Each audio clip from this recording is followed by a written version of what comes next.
हं. नमस्कार, शुभ संध्याकाळ. आज पुन्हा आपण लाईव्ह आलेलो आहे. लाईव्ह झाल्यानंतर शेवट कमेंटमध्ये आपण उद्याकरताही विषय कोणता असायला हवा याबद्दलही तुम्ही सूचना देऊ शकता की सर ह्या विषयावर तुम्ही लाईव्ह करा, तर आपण त्या पद्धतीने लाईव्ह करू शकतो. तर आजचा विषय निवडलेला आहे. काल एका दोघांनी या विषयावर मला फोन करून सांगितलं की सर ह्या विषयावर बोला तुम्ही. आता मी तुम्हाला सांगू इच्छितो की या विषयावर मी बराच वेळा लिखाण केलेलं आहे. विषय आहे वंध्यत्व. वंध्यत्व म्हणजे नुसतं स्त्री वंध्यत्व नाही, तर पुरुषसुद्धा त्याला तेवढेच जबाबदार असतात, कारणीभूत असतात वंध्यत्वासाठी. तर आपण या दोन्ही गोष्टींची चर्चा आज करणार आहोत. वंध्यत्व. तर वंध्यत्व म्हणजे साधारणपणे वंध्यत्वाची व्याख्या अशी केली जाते की जर एखाद्या स्त्री आणि पुरुषांच्या दरम्यान जर लैंगिक संपर्क येत असतील, संबंध येत असतील आणि कोणतंही कॉन्ट्रासेप्टिव्ह वापरत नसतील आणि 1 वर्षामध्ये जर गर्भधारणा राहत नसेल, तर त्यांना वंध्यत्व आहे असं म्हटलं जातं. तर आपल्या देशात या दगादगीच्या युगामध्ये साधारणपणे 10 जोडप्यांमध्ये एकाला मूल होत नाही व बरेचदा वंध्यत्वाचे कारण नीट न समजल्यामुळे वंध्यत्वाचे खापर स्त्रीच्या माथी फोडले जाते आणि तिला हिणवलं जातं त्या दृष्टिकोनातून. तर हे खूप चुकीचं आहे. काही ठिकाणी दैवी कोप किंवा नशिबाला दोष दिला जातो. तर काही अंशी पुरुषही आपली तपासणी घेण्यास तयार नसतो की त्याला काय अहमपणा किंवा गर्व असतो ह्या गोष्टीचा किंवा कमीपणा वाटतो. तर हे चुकीचं आहे किंवा त्याला स्वतःचा अपमान वाटतो. तर आज आपण साध्या आणि सोप्या भाषेमध्ये वंध्यत्वाबद्दल समजून घेऊया किंवा चर्चा करूया की जेणेकरून समाजातील ही जी नकारात्मक बाजू आहे ती बदलून योग्य उपायांची दिशा सापडण्यास काही अंशी मदत होईल का, तर हे पाहू. वंध्यत्व म्हणजे आता मगाशीच मी सांगितलं की कुटुंब नियोजनाचे कोणतेही साधन न वापरता जर नवरा बायको शारीरिक संबंध नीट येऊनही गर्भधारणा होत नसेल तर त्याला वंध्यत्व असे म्हणतात. तर आता आपण पहिली बाजू नाण्याच्या जशा 2 बाजू असतात तशी सर्वात पहिली बाजू ही या दृष्टिकोनातून पुरुष कितपत कारणीभूत असतो वंध्यत्वासाठी, तर पुरुषामधली काही कारणं आहेत का, तर ती पाहून घेऊ. तर जसं की लहानपणी आपण बघितलं असेल घशाला सूज येते, ज्याला गालगुंड सारखा आजार म्हटला जातो.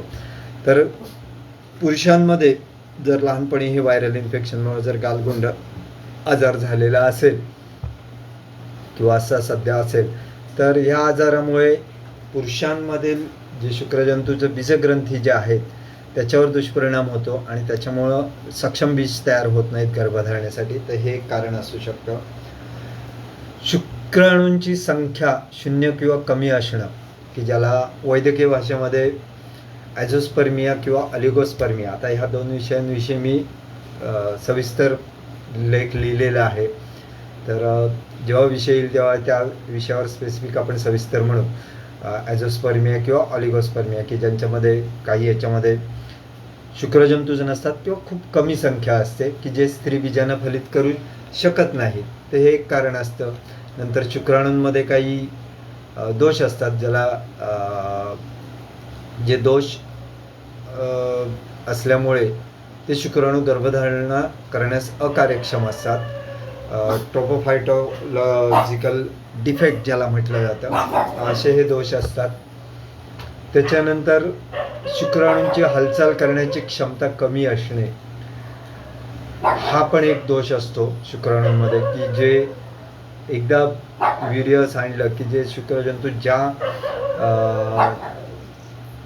स्पीडनी पोचायला पाहिजे गर्भधारणेसाठी त्या स्पीडनी जाऊ शकत नाहीत. तर ही हालचाल मंद असेल तरीसुद्धा किंवा क्षमता कमी असेल तरीसुद्धा गर्भधारणा राहत नाही, की जे हे पुरुष वंध्यत्वाचं कारण असू शकतं. शुक्राणू ग्रंथीच्या जवळील रक्तवाहिन्या फुगलेल्या असणे म्हणजे त्याला व्हेरिकोसेले म्हटलं जातं. व्हेरिकोसेलेला ही बरीच म्हणजे कारणं जी अशी आहेत की एखादा खेळाडूपट्टू असेल आणि त्याच्या जननांगावर काही दुखापत झाली असेल खेळताना किंवा सायकलिंग करताना. बऱ्याच वेळा लहानपणी आपण बघतो की सायकल शिकताना किंवा सायकलिंग करताना सायकलची चेन पडून जाते आणि आपण दांडीवर आपटलो जातो. त्याच्यामुळे ही इजा जखम होते आणि त्याच्यामुळं व्हेरिकोसेले नावाचा आजार जो आहे तो उद्भवतो. म्हणजे रक्तवाहिन्या फुगतात की ज्याच्यामुळं शुक्राणूंवर त्याचा गंभीर परिणाम होतो आणि शुक्राणू बाहेर फेकले जात नाहीत किंवा क्षतिग्रस्त होतात त्या मार्गातून आणि तेही कारण असतं गर्भधारणा न राहण्यास पुरुषाकडून. म्हणजे पुरुष वंध्यत्वामध्ये हे कारण असू शकतं. त्याच्यानंतर बऱ्याच वेळेला संभोग करताना त्याच्याबद्दल ज्ञान नसणं किंवा चुकीच्या पद्धतीने संभोग केला जातो किंवा अतिउत्साहीपणे बऱ्याच वेळेला या गोष्टी म्हणजे अतिउत्साहीपणा असतो तर त्यावेळेला काही समस्या निर्माण होतात. तेही कारण असू शकतं. तुमचं शिसणं पुरेसं ताट न होणं हेही कारण असतं किंवा लगेच शिथिल होणं. शिश्न योनीमध्ये जाण्या अगोदरच वीर्यपतन होणं प्रीमॅच्युअर इरेज्युकेशन ह्याला म्हटलं जातं, इजेक्शन म्हटलं जातं. तर हे एक कारण आहे. त्याच्यानंतर काही आजार आहेत जसं की मलेरिया, त्याच्यानंतर मधुमेह, क्षयरोग, ही आजार जे आहेत तेही कारणीभूत असू शकतात जनन क्षमता कमी होण्यासाठी. ही पुरुषांमधली झाली बघ कारणं. आता महिलांच्या विषयी आपण चर्चा करूया. स्त्रियांमधील वंध्यत्वाची कारणे. तर स्त्रियांमधील वंध्यत्वाची कारणं जी आहेत तर ती आपण पुढील प्रमाणे पाहूया. स्त्रियांमधील वंध्यत्वाची कारणे आपण पुढे पाहूया. तर स्त्रियांमध्ये गर्भधारणा होण्यासाठी प्रामुख्याने 2 महत्त्वाच्या गोष्टींची गरज असते. पहिली गोष्ट म्हणजे गर्भपिशवी आणि नलिका, ज्याला युटरस आणि ट्यूब्स म्हटलं जातं. त्याच्यानंतर बीजांच्या पिशव्या आणि बीजधारण, ओव्हरीज आणि ओव्ह्युलेशन, हे एक महत्त्वाची गोष्ट आहे. म्हणजे ते वेळेमध्ये होणं, ओव्ह्युलेशन. नलिकांचं महत्त्वाचं काम म्हणजे बीजाला उचलणं आणि बीजाचे व शुक्रजंतूंचे मिलन नलिकेमध्ये घडवणं आणि हे मिलन झाल्यानंतर तयार झालेला जो फलितगर्भ आहे, फलितगर्भ गर्भाशयापर्यंत पोचवणं. गर्भाशयाचं मुख्य काम म्हणजे आलेल्या फलित गर्भाला रुजवणं आणि वाढवणं. आता गर्भपिशवी किंवा नलिकांमध्ये जर काही दोष असेल तर वंध्यत्व येऊ शकतं. हे महिलांमधील कारण आहे. त्याच्यानंतर आता गर्भपिशवीतले काय काय दोष असू शकतात तर ह्याच्याविषयी आपण थोडीफार चर्चा करू. गर्भपिशवीतील दोष मुख्यत्वे गर्भपिशवीला जो पडदा असणे त्याला सेप्टम म्हटलं जातं. त्याच्यानंतर गर्भपिशवीमध्ये गाठ असणे, पॉलिप्स किंवा फायब्रॉइड म्हटलं जातं. गर्भपिशवीचा एकच भाग तयार झालेला असणे त्याला युनिकॉर्निटस युटर म्हटलं जातं. त्याच्यानंतर गर्भपिशवीमध्ये झालेल्या इन्फेक्शनमुळे आतल्या आवरणाची क्षमता कमी होणं गर्भधारणेसाठी, हे एक कारण असू शकतं. त्याच्यानंतर असुरक्षित गर्भपातामुळे जंतुदोष निर्माण होऊन आतील आवरण खराब होणं, हे पण कारण असू शकतं. म्हणजे हे सेकंडरी कारण असू शकतं. प्राथमिक कारणांबद्दल आपण चर्चा केलेली आहे. आता नलिकेंचे आजार काय असतात त्याच्या विषयी आपण बोलूया. जंतुदोषामुळे नलिका खराब होणे, इन्फेक्शन, विशेष करून TB म्हणजे क्षयरोग जो आजार म्हटला जातो, त्याच्यामुळं इन्फेक्शन झाल्यामुळं गर्भाशयाचा ट्युबरक्युलोसिस वगैरे, तर हे एक कारण असू शकतं. गर्भधारणा न राहणं म्हणजे वंध्यत्वाचं मुख्य कारण. बऱ्याच वेळेला आणि ह्यासारख्या आजारांमुळे नलिकांचं तोंड बंद होतं, ते उघडत नाही. ठीक आहे. त्याच्यानंतर नलिकांमध्ये गर्भ अडकून नलिका फाटल्यामुळे नलिका खराब होणं. त्याच्या पुढे अजून एक म्हणता येईल की बीजांच्या पिशवीतील दोष म्हणजे ओव्हरी ओव्ह्युलेशन जे म्हटलं जातं ओव्ह्युलेशनमधील दोष, तर हे याच्यामध्ये गर्भधारणा न होण्याचं कारण बीजधारणेची स्त्रीबीजांमधील क्षमता कमी असणं किंवा बीजांची क्षमता चांगली नसणं हेही असू शकतं.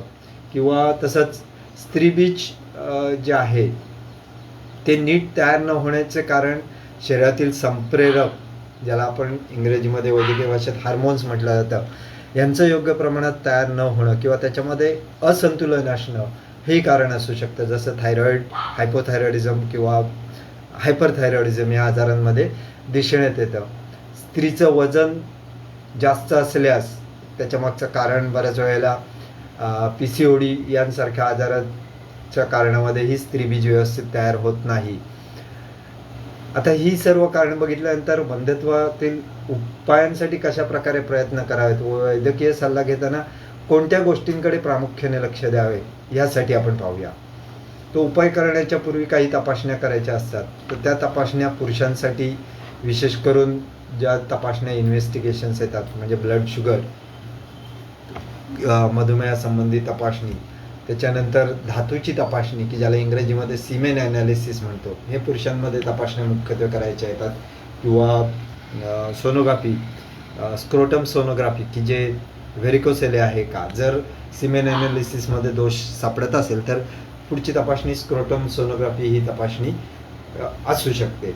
आता महिलांमधील करायच्या तपासण्या, रक्ताच्या तपासण्या मुख्यत्वे करून CBC म्हणजे कंप्लीट ब्लड काउंट येतो, किंवा blood sugar, T3, T4, TSH thyroid संबंधी तपासणी, त्याच्यानंतर विटॅमिन B12 किंवा विटॅमिन D यांची तपासणी येते, कॅल्शियमची तपासणी येते. सोनोग्राफी तपासणीमध्ये मुख्यत्वे करून पेल्विक सोनोग्राफी की ज्याच्यामध्ये तुम्हाला गर्भाशयामधील काय दोष आहेत का हे समजू शकतात. नंतर बीजधारणेचा अभ्यास की ज्याला आपण ओव्ह्युलेशन स्टडी म्हणतो, की तुमचं बीज कोणत्या दिवशी फलित होते व्यवस्थित, त्यावेळेला गर्भाशयाची जाडी अस्तरातलं व्यवस्थित तयार चांगलं झालेलं आहे का, गर्भधारणा करण्यास सक्षम झाले का, हेही आपल्याला कळू शकतं. त्याच्यानंतर दुर्बिणीद्वारे काही चिकित्सा तपासणी असतात की ज्याच्यामध्ये हिस्टेरोस्कोपी म्हटलं जातं, की गर्भाशयाच्या भागाची आतून व नलिका व बीजांच्या पिशव्यांची दुर्बिणीद्वारे याच्यामध्ये तपासणी केली जाते. काही दक्षता असतात की ज्याच्यामध्ये डॉक्टर्स पुरुष आणि स्त्रियांनाच त्या गोष्टी व्यवस्थित समजावून सांगू शकतात, की ज्याच्यामध्ये संभोगाची प्रक्रिया जोडप्याने नीट समजून घेणं किंवा संभोगाच्या वेळी तेल मलम न वापरणं की ज्याच्यामुळे शुक्रजंतूंना इन्फेक्शन होतं आणि त्याच्यामुळे गर्भधारणा राहत नाही. वाढलेलं वजन असेल तर योग्य व्यायाम, योगासने किंवा त्याच्यामध्ये काय आहारात बदल करणं. पुरुषाला महत्त्वाचं एक कारण राहून गेलं, पुरुषांमध्ये तंबाखूजन्य जर व्यसन असेल तर तेही शुक्रजंतूंच्या गुणवत्तेला खराब करण्याचं कारण असू शकतं. तर त्याविषयीही समुपदेशन करणं, या सगळ्या गोष्टी याच्यामध्ये येत असतात.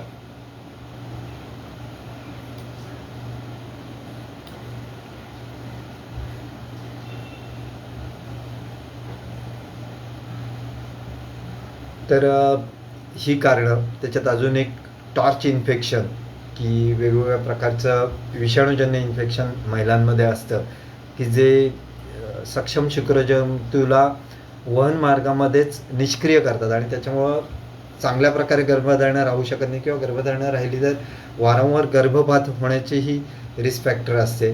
तर वारंवार गर्भपात हा जो मी विषय लिहिलेला आहे त्याच्यामध्ये याच्याविषयी सविस्तर लिखाण केलेलं आहे.